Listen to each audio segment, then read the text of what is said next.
Hello friends, आज हम ब्रह्म समाज का पार्ट 2 लेकर आए हुए हैं। और ब्रह्म समाज में हम देखेंगे कि राजा राम मोहन राय किन किन बुराइयों का विरोध कर रहे हैं हमारे समाज में फैले हुए। ठीक है, सबसे पहले हम ये जानते हैं कि राजा राम मोहन राय कौन थे। तो कौन थे? एक समाज सुधारक थे, सोशल रिफॉर्मर थे, है ना। हिंदू धर्म में जो भी बुराइयाँ फैली हुई थी, इनको जहाँ जहाँ पे लगा वहाँ वहाँ पे इन्होंने सुधार किया राजा राम मोहन राय। और उनके साथ में बहुत सारे उनका फॉलोअर भी हो गए। ठीक है, उनमें से इन्होंने सती प्रथा का, कन्या हत्या, बाल विवाह, उसके बाद बहु विवाह, छुआछूत और विधवा पुनर्विवाह, इन सारी जो समाज में फैली हुई बुराइयाँ जो थी, इनका उन्होंने जमकर विरोध किया। ठीक है, पहला फिर से रिकॉल करिए। पहला कौन था? सती प्रथा। दूसरा कन्या हत्या, बाल विवाह, छुआछूत, विधवा पुनर्विवाह और बहुविवाह। पहला हम देखते हैं ये सती प्रथा। सती प्रथा क्या होता है? ठीक है, सती प्रथा होता क्या है, आप थोड़ा बहुत सुने भी होइएगा। सती प्रथा क्लास 8 में भी ऐसे भी दिया हुआ है, हिस्ट्री वगैरह में। तो सती प्रथा होता क्या है कि जब राजा राम मोहन राय अकबर द्वितीय का आप नाम सुने हुए हैं, इसके फर्स्ट वीडियो में हम डाले हुए हैं। अकबर द्वितीय जो था वह राजा राम मोहन राय को ब्रिटेन भेजता है, उसकी पेंशन रुक गई थी और उसको पुनः शुरू करने के लिए राजा राम मोहन राय को वहाँ पे भेजता है। जब राजा राम मोहन राय वहाँ से आते हैं तो देखते हैं कि इनके बड़े भाई की मृत्यु हो गई है। किनकी?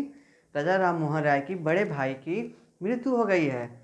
ठीक है, और लोगों ने इनकी भाभी को क्या कर दिया? उस चिता पे जला दिया, है ना। तो समाज में इस तरह की बहुत सारी घटनाएं पुराने समय में होती रहती थी। ऐसी ही प्रथा को, इसको प्रथा नहीं कह सकते, कुप्रथा कर सकते हैं। और ऐसी ही प्रथा को क्या कहा गया? सती प्रथा। तो होता क्या था सती प्रथा में कि अगर उसके हस्बैंड अगर मर जाते हैं तो उसके वाइफ को उसके परिवार वाले क्या करते थे कि अगर वह मान गई तो ठीक है, अगर मान गई तो ठीक है, नहीं तो चिता में उसको बांध दिया जाता था। और बांधने के बाद उसको चारों तरफ से घेर लिया जाता था, है ना, कि वह भाग नहीं पाए। फिर अब उसमें आग लगाई जाती थी। अब अपने हस्बैंड जब डेथ किया, अब उसके साथ साथ भी उसकी पत्नी की भी क्या हो जाए? जल जाए। वही क्या था? एक कुप्रथा था जो सती प्रथा के नाम से आज हम जानते हैं। राजा राम मोहन राय ने इसमें बहुत ज़्यादा कोशिश की है और अंततः उनको इसमें विजय मिल गया और सती प्रथा को अंत कर दिया गया, है ना। तो आप सती प्रथा का मतलब समझ गए होंगे क्या होता है। तो ये कब हुआ था सती प्रथा का अंत? जब वह यहाँ पे आए थे, जब उनकी भाभी डेथ कर गई थी। भाई के डेथ करने के बाद जब भाभीयों को अभी क्या कर दिया? जिंदा जला दिया गया था। तो उनको बहुत दुख हुआ। जब दुख हुआ तब जाकर उनको, ठीक है ना, एहसास हुआ कि एक जो है ये प्रथा नहीं है, कुप्रथा है। और उन्होंने जमकर इसका विरोध किया, जिसमें विलियम बेंटिंक उस समय में कौन था? वायसराय था। और उसी के मदद से इसको क्या कर दिया गया? बैन कर दिया गया। तो सती प्रथा का अंत, चलिए, तो विलियम बेंटिंक के मदद से राजा राम मोहन राय ये सती प्रथा का अंत कर दिए थे। कब? तो 1829 में इस पर रूल बन गया। क्या बना? एक रूल बन गया कि अब कोई भी व्यक्ति ज़बरदस्ती, ठीक, अगर उसके हस्बैंड मर जाते हैं तो उसके चिता पर उसको नहीं जलाई जाएगी। समझ में आ गया ना कि होता क्या है सती प्रथा। तो कब इसको ख़त्म कब किया गया? 1829 में। किसके मदद से किए थे? विलियम बेंटिंक की मदद से। किसने किया था? राजा राम मोहन राय ने। किसने किया था? राजा राम मोहन राय ने। 1829 ईस्वी में सती प्रथा का अंत हो जाता है। उसके बाद हम पढ़ते हैं कन्या हत्या। क्या होता है? कन्या हत्या, इसको इन्फेंटिसाइड बोलते हैं, है ना। कि क्या होता था कि पहले तो अल्ट्रासाउंड की सुविधाएं नहीं न थी समाज में, इतना डेवलप नहीं हुआ था ना सोसाइटी। तो जब परिवार में जब बच्ची जब जन्म लेती थी तो उस समय में उसके परिवार वाले जब देखते थे कि ये बच्ची है, गर्ल है ना, तो उसको अफीम चटा देते थे। ये पॉइजन है अफीम। अफीम क्या है? एक तरह का पॉइजन है। देखो यहाँ पे लिखे हुए हैं भी अफीम। उसको क्या किया जाता था कि उसके जीभ पे अफीम वगैरह का लेप लगा दिया जाता था, जिसकी वजह से उसकी क्या हो जाती थी? मृत्यु हो जाती थी, है ना।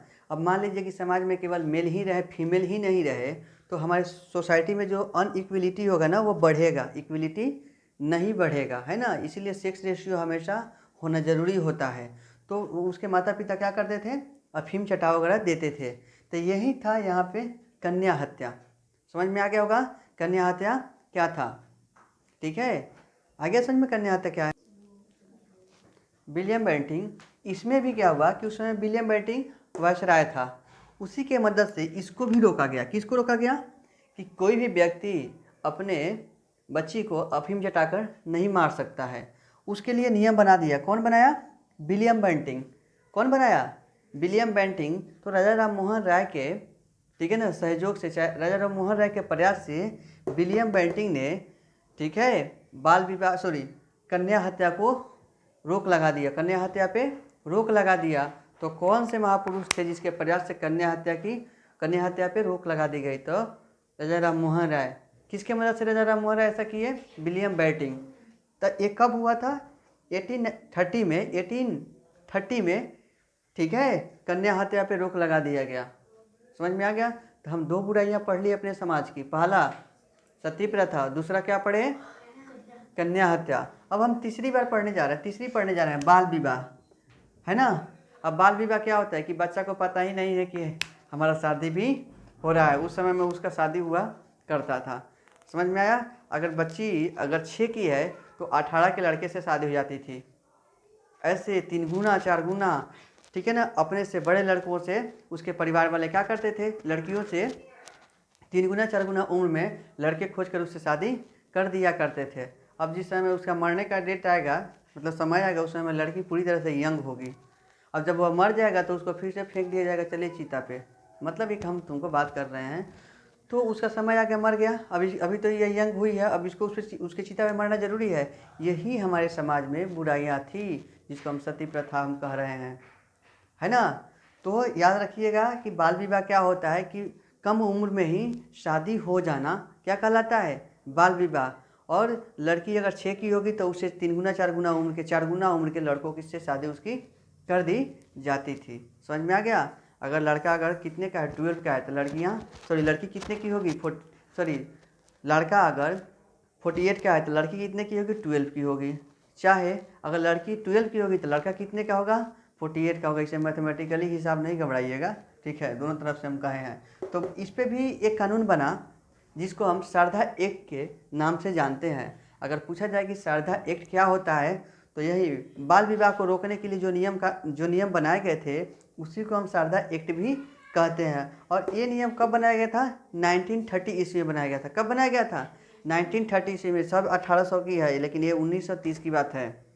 तो 1930 में इस समय लॉर्ड इरविन था। कौन था? लॉर्ड इरविन था। उन्होंने देखा कि नहीं, ये तो समाज में क्या है, समाज में फैली बुराइयां हैं। तो उन्होंने क्या कर दिया? इस पे बैन लगा दिया। कहा कि नहीं, छोटे उम्र में तुम लड़कियों की शादी नहीं कर सकते। तो उसके बाद से कुछ थोड़ा सा समाज में राहत मिली। आज भी समझ लो कि 20% लड़कियों की शादी आफ्टर 18 पहले ही हो जाती है, 18 से पहले ही हो जाती है। ये भी एक समाज में क्या है? नहीं, हमारे कॉन्स्टिट्यूशन के अनुसार कॉन्स्टिट्यूशन का उल्लंघन है। 18 से कम उम्र की शादी नहीं होनी चाहिए। 18 से कम उम्र की लड़कियों की शादी नहीं होनी चाहिए, क्योंकि पूरी तरह से बॉडी जो है ना, बॉडी का डेवलपमेंट नहीं हुए रहता है। और लड़कों के लिए क्या बनाया गया? 21 बना दिया गया। क्या बनाया गया? कि अगर लड़के 21 के होंगे तो लड़कियां कितनी होना जरूरी है? 18 की होना जरूरी है। हो गया, समझ गए होंगे। तो शारदा एक किससे संबंधित है? बाल विवाह से है ना। बाल विवाह पे रोक किसने लगाया था?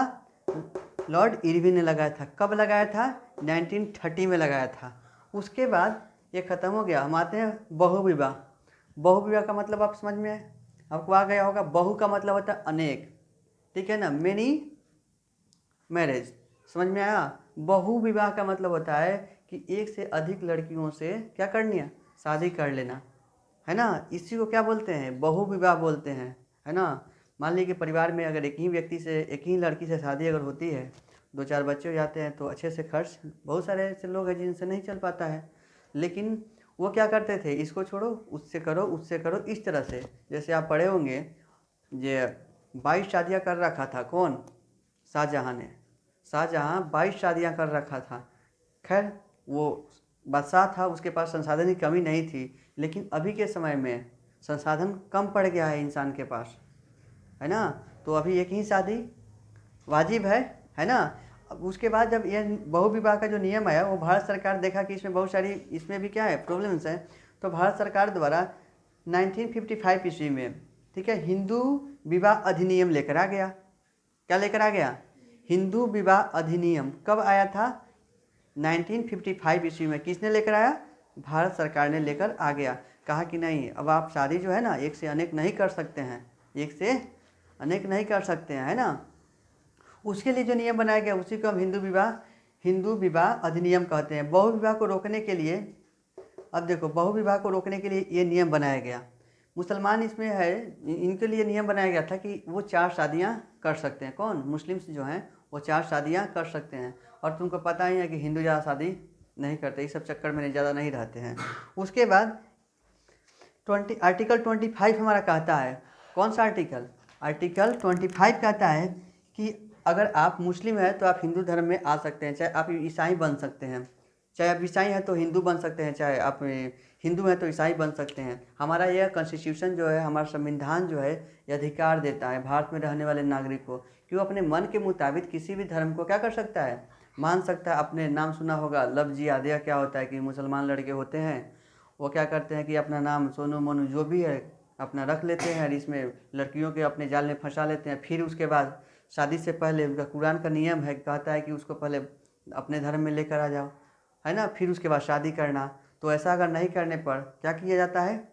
उसको जान से मार दिया जाता है। ऐसे बहुत सारे केसेस हमारे देश में देखने के लिए मिले हैं। अभी तो उत्तर गवर्नमेंट जागरूक मतलब हुई है, इस पर वो नियम बना रही है, लेकिन भारत सरकार को भी इस पर नियम बनाना चाहिए, है ना।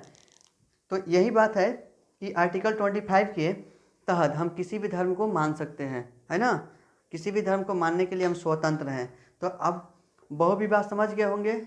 बहुविवाह मतलब एक से अनेक शादी करना, है ना। अब एक हस्बैंड है और वहाँ पे बहुत सारे उसके पास क्या हैं? वाइफ हैं, है ना, बहुत सारी वाइफ हैं। तो ये अधिनियम हिंदू विवाह अधिनियम है जो गवर्नमेंट लेकर आई थी। कब?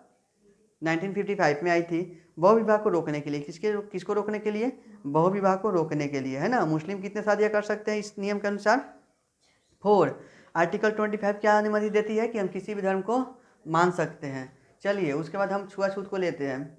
एक 5वां था छुआछूत। छुआछूत क्या होता है कि हमारे समाज में एक फैली हुई, मतलब ये भी एक कह सकते हैं कि भयंकर बुराई थी कि हम उसके पास नहीं बैठेंगे, चाहे वो हमारे पास नहीं बैठेगा, वो मतलब इस जाति का है चाहे उस जाति का है। इस तरह से हमारे समाज में भी बुराइयां फैली हुई थी। उसके हाथ से हम पानी नहीं पिएंगे, तो इस तरह से था। लेकिन ये हर जगहों पे नहीं थी, है ना। तो यही हमारे समाज में बुराइयां थी, जिसको हम क्या बोलते हैं? बुराइयां थी। कौन? छुआछूत। तो छुआछूत का अंत किया गया आर्टिकल 29 में, 19 में, आर्टिकल 19 में। तो हमारा आर्टिकल 19 कहता है, ठीक है, कि छुआछूत को क्या किया गया? अंत कर दिया गया है। मतलब कोई भी व्यक्ति किसी को छू सकता है, लेकिन अपना पर्पस होना चाहिए, है ना। अब हम हैं, अब किसी को ऐसे थोड़े छू सकते हैं, चाहे तुम किसी को नहीं छू सकते हो, लेकिन कारण होना चाहिए। अभी नहीं कि जात पात या फिर धर्म का वो बता करके हम इस धर्म का है चाहे इस जाति का, हम उसको नहीं छुएंगे, है ना। तो इसको ख़त्म किया गया आर्टिकल 19 में।